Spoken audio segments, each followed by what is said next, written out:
बड़ी खबर आ रही जयपुर से, जहां नाहरगढ़ इलाके में लाश मिली है। सड़ी गली अवस्था में लाश मिली है। पुलिस ने मौका पर पहुंचकर लाश को कब्जे में ले लिया है। और हम आपको बताएं कि मामले को लेकर एक बड़ा खुलासा भी हो सकता है। तो नाहरगढ़ इलाके में लाश मिली है, सड़ी गली अवस्था में मिली है लाश। पुलिस ने मौके पर पहुंचकर लाश को कब्जे में ले लिया। लेकिन हम आपको ये बताना चाहेंगे कि मामले को लेकर एक बड़ा खुलासा भी हो सकता है। तो नाहरगढ़ इलाके में लाश मिली है, सड़ी गली अवस्था में लाश मिली है। पुलिस ने मौके पर पहुंचकर लाश को कब्जे में हालांकि ले लिया है। अब हर एक एंगल से जांच चल रही है। लेकिन हमारे जो सूत्र कह रहे हैं वो ये कह रहे हैं कि इस मामले को लेकर एक बड़ा खुलासा भी हो सकता है। नाहरगढ़ इलाके में लाश मिलने से हड़कंप। जयपुर से बड़ी खबर हम आपको बता रहे हैं, सड़ी गली अवस्था में लाश मिली है। पुलिस बिल्कुल मौके पर पहुंचकर हर एक एंगल से जांच कर रही है। देखिए वो एक ब्लर तस्वीर हम आपको दिखा रहे हैं कि कैसे बिल्कुल सड़ी गली अवस्था में ये जो लाश है मिली। लाश की फिलहाल पहचान नहीं हो पाई है, ये भी हम आपको बता दें। पुलिस पूरे मामले की जांच में जुटी हुई है और इलाके में सनसनी फैल चुकी है। नाहरगढ़ में लाश मिलने के बाद इलाके में सनसनी फैल चुकी है। नाहरगढ़ इलाके में बिल्कुल लाश मिलने से और सड़ी गली अवस्था में लाश मिली। देखिए ये समझने की कोशिश कीजिए कि सड़ी गली अवस्था में लाश मिली है। पुलिस ने मौके पर पहुंचकर लाश को कब्जे में ले लिया है और फिलहाल लाश की पहचान जो है वो नहीं हो पाई। लेकिन पुलिस बिल्कुल लगी हुई है कि इसको पहचान करें और हम बता दें आपको कि एक बड़ा खुलासा यहां पर देखने को मिल सकता है। नाहरगढ़ इलाके में लाश मिली है, तस्वीरों के जरिए हम आपको दिखा रहे हैं। हालांकि हमने आपको बिल्कुल एक ब्लर वर्जन वो दिखाया है क्योंकि हम नहीं दिखा सकते। लेकिन इस लाश के मिलने के बाद सनसनी फैल गई है। इस लाश के मिलने के बाद लोग हड़कंप हैं। पुलिस मौके पर मुस्तैद है और हर एक एंगल से इस लाश की वो जो जांच चल रही है। लाश मिलने के बाद इलाके में हड़कंप मच गया है। सड़ी गली अवस्था में लाश मिला है। नाहरगढ़ इलाके में लाश मिलता है, सड़ी गली अवस्था में मिलता है लाश। पुलिस मौके पर मुस्तैदी से खड़ी है। हर एक एंगल से पुलिस जो है ये जांच कर रही है। मामले को लेकर एक बड़ा खुलासा हो सकता है, ये भी हम आपको बता दें कि एक बड़ा खुलासा हो सकता है इस मामले को लेकर। तो सड़ी गली अवस्था में लाश मिली है, नाहरगढ़ में लाश मिली है, इलाके में सनसनी फैल चुकी है। पुलिस ने मौके पर पहुंचकर लाश को जो है अपने कब्जे में ले लिया है और हर एक एंगल से अब जांच में जो है जुटी हुई है। हर एक एंगल से जांच में जुटी हुई है।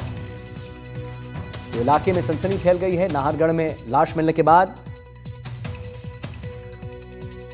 इलाके में सनसनी फैल चुकी है। सड़ी गली अवस्था में लाश मिली है और हम आपको बता दें कि कैसे मौत है या हत्या है या और कोई बात है। अब सवाल ये खड़े होने हैं। दीपक चावला हमारे साथ लाइव जुड़ गए हैं। दीपक, वही सवाल पूछूंगा आपसे जो अभी अपने दर्शकों से भी हम बता रहे थे कि क्या ये मौत है, क्या ये कोई साजिश है, क्या आत्महत्या है, क्या है ये, क्या कह रही है पुलिस, इस पे कुछ कह रही है अभी क्या? बिल्कुल, देखिए मैं अभी कुछ देर पहले नाहरगढ़ की पहाड़ी पर गया हुआ था और जहां पर वो डेड बॉडी मिली है वहां पर पहुंचना एक असंभव टास्क है क्योंकि वहां पर चढ़ाई जो है वो पहाड़ी की वो काफ़ी स्ट्रेट है। वहां पर चढ़ना इतने से आसान नहीं है और वहां पर अगर लाश मिले तो वाकई में अपने आप में कई बड़े सवाल खड़े होते हैं। अब पुलिस भी इसी जाँच के एंगल पर जुड़ी है कि हादसा है, साजिश है। हमारे साथ सुरेश कुमार जी है जो कि नाहरगढ़ CI है। सर, आप कल मौके पर गए थे, क्या लगता है प्रथम दृष्टया किस तरह का पुलिस जाँच? देखिए, वहाँ पे नर्सिंग कॉलोनी में जो स्थानीय निवासी हैं उनके जो छोटे बच्चे हैं वो पहाड़ी पे चढ़ते रहते हैं। उनके द्वारा ये सूचना हमें पुलिस को दी गई थी, उस पर हम पहुँचे थे। हमारे वरिष्ठ अधिकारी श्रीमान DCP एडिशनल DCP साहब भी मौके पर गए थे। तीव्र चढ़ाई थी, ज़्यादा चढ़ाई थी, इसलिए वहाँ पे पहुँचना मुश्किल था। इसलिए हमने सिविल डिफेंस की टीम का भी वहाँ पे पूरा सहयोग लिया है और FSL को मौके पे बुला करके वहाँ पे पूरा जो SOP उसकी पालना करते हुए और बॉडी को हमने पोस्टमार्टम के लिए और DNA मैचिंग के लिए मुर्दाघर सवाई मानसिंह अस्पताल में रखवाया है। सर, क्या लगता है ये हादसा या फिर कोई साजिश, क्या लगता है प्रथम दृष्टया? देखिए, जिस तरह की तीव्र चढ़ाई है वहाँ पे किसी को साथ लेके चढ़ना या वो बड़ा ऐसा लगता नहीं है कि कोई नीचे से उसको लेकर के ऊपर जा सकता है।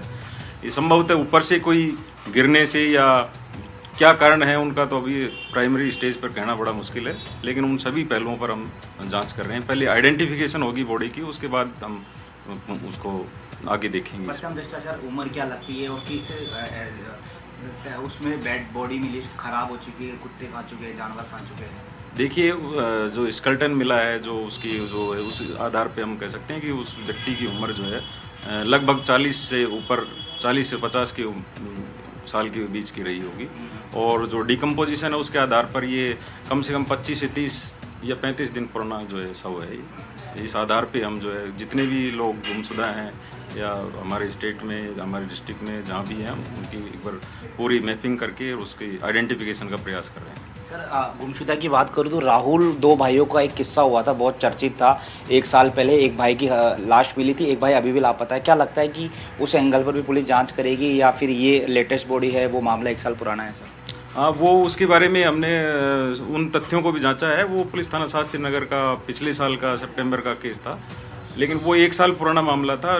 बॉडी की डिकम्पोजिशन के आधार पर वो मामला नहीं हो सकता है। फिर भी हम उसकी डीएनए मैपिंग के बाद, हम मैचिंग कराने के बाद हम बता पाएंगे कि वो है अधिकृत रूप से। इसकी किस आधार पर पुलिस पहचान की कोशिश उठेगी? इसमें जूते, कपड़े, किस तरह से पुलिस? देखिए, बॉडी का डिकम्पोजिशन अधिक होने की वजह से फिजिकली कोई आइडेंटिफिकेशन नहीं है, लेकिन उनके जो पैरों के जो जूते मिले हैं, जींस मिली है, उस आधार पर हम जो है पहचान के प्रयास कर रहे हैं। सर मौके की स्थिति संभव नहीं है कि वहाँ कोई इतनी आसानी से चल जाए, तो कैसे ये वहाँ पर लाश आई होगी? क्या पानी से, झरने से बहकर, या कैसे?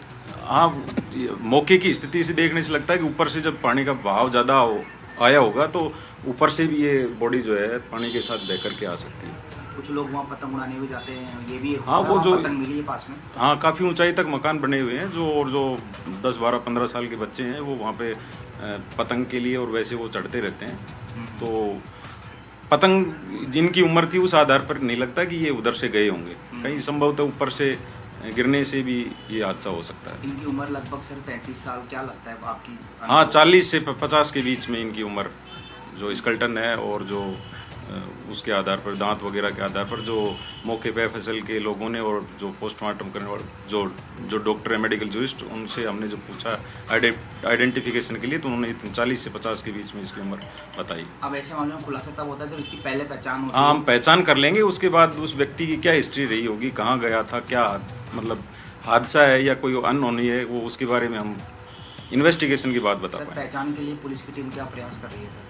अभी हम जितने भी गुमशुदा लोग हैं उनकी एक बार रिकॉर्ड ले रहे हैं हम, और इसके बारे में हमने एक मुस्तैदी जो हमारी आइडेंटिफिकेशन के लिए जारी की जाती है, कंट्रोल रूम के मार्फत जो है हम सब जगह पे इसको मेल कर दिया है और विभिन्न ग्रुप्स में हमने इसको भेज दिया है। जिन जिन थानों में जिन जिन जो गुमशुदा लोग हैं या जो दूसरे मामलों में कोई वांछित होंगे, तो उसके बारे में हम सारी जानकारी एकत्रित करने के बाद फिर हम इसका वो आगे। सर नारगढ़ की पहाड़ी पर रात में जाना प्रतिबंधित, तो क्या अपनी टीम और गश्त बढ़ाएगी ताकि इस तरह के लोग नहीं जाएं, कुछ शराब पीने भी जाते हैं? नहीं, ये रात के समय चढ़ने का इस तरह का कोई मामला नहीं है। ये संभवतः उधर दिन के समय भी कोई आदमी ऊपर से नीचे गिर सकता है या क्या है, उसके बारे में तभी डिटेल जो इन्वेस्टिगेशन की बात कहा जाएगा, लेकिन रात को चढ़ने का मामला, ऐसा मामला नहीं है, काफ़ी ऊंचाई पे। लेकिन फिर भी ये अलग बात है सर, फिर भी रात की नाकाबंदी। हाँ, रात के समय हमारी एक जो है PCR वैन जो है, जो हमारा जो गढ़ गणेश की तरफ का रास्ता है, उस पर मुस्तैद रहती है, तो रात के समय वहाँ पे कोई जाता नहीं है। आप तो बिल्कुल आप सुन रहे थे सुरेश यादव जी को, जो कि नारगढ़ CI खुद कल मौके पर थे, सिविल डिफेंस को बुलाया गया था और मैं खुद अभी थोड़ी देर पहले वहाँ पर गया था। वहाँ पर एक तो घना जंगल है, वहाँ पर पहाड़ी की चढ़ाई जो है वो काफ़ी ज़्यादा मुश्किल है, और जहाँ पर डेड बॉडी मिली है वहाँ पर पहुँचना बिल्कुल असंभव टास्क है। अब बड़ा सवाल है कि ये जो मृतक है वहाँ तक कैसे पहुँचा, क्या इसकी मृत्यु कहीं और हुई थी, और जहाँ पर ये मिला है वहाँ पर झरना बहता, तो हो सकता है झरने से बहकर आ गया हो। और बड़ी बात यह है कि वहाँ पर ठीक पास में बस्ती है, वहाँ पर बच्चे पतंग उड़ाने जाते हैं, तो एक छोटा बच्चा जो है वहाँ पर गया था, तो उसने सबसे पहले इस डेड बॉडी को देखा और उसके बाद नारगढ़ पुलिस से संपर्क किया। फिर उसके बाद पुलिस मौके पर पहुंची है। फिलहाल अभी तक पहचान नहीं हो पाई है। पुलिस की थ्योरी है कि पहले इसकी पहचान की जाएगी, पहचान हो जाएगी, फिर इसके खुलासे जो है वो हो जाएंगे, ये कैसे वहाँ पहुँचा, क्या इसके पीछे कोई रंजिश दुश्मनी थी। तो मान सकते हैं कि इसमें पुलिस हर संभव कोशिश कर रही है। पहली प्रायोरिटी है पहचान करना। पुलिस ने दावा किया है कि पुलिस इस पूरे मामले का जल्द खुलासा करेगी, जल्द खुलासा करेगी। चलिए ठीक है, बहुत बहुत धन्यवाद करेंगे दीपक महत्वपूर्ण जानकारी देने के लिए।